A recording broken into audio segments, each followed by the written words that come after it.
दरवर्षीप्रमाणे यंदाही पावसाळ्याच्या पार्श्वभूमीवर शिवसेना पक्षप्रमुख उद्धव ठाकरे यांनी मुंबईतल्या नाले सफाईच्या कामांचा धावता आढावा घेतला। 4 ठिकाणांची पाहणी करून उद्धव ठाकरे परतले। आंतरराष्ट्रीय विमानतळाजवळील लेलेवाडी नाला, कुर्ला टर्मिनल जवळचा 2 नाले आणि बीकेसी मधील 1 अशा 4 नाले सफाईच्या कामांची त्यांनी पाहणी केली। तसंच 31 मे पूर्वी सर्व नाले सफाई पूर्ण होईल असा विश्वासही त्यांनी व्यक्त केला।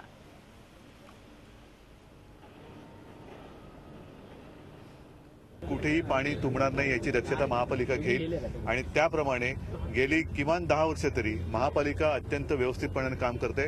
आता सुद्धा नाले सफाईच्या कामाची जी पाहणी दौरा म्हणा किंवा काही झालेलं नाही त्याची सुरुवात झालेली आहे। आता आज 14 तारीख आहे, अजून जवळपास 15 दिवस बाकी आहेत आणि मला खात्री आहे ज्या वेगाने महापालिका प्रशासन याच्यामध्ये काम करत आहे, गती देते, ती गती बघितल्यानंतर पावसाळ्यापूर्वी नाले नक्की साफ होतील।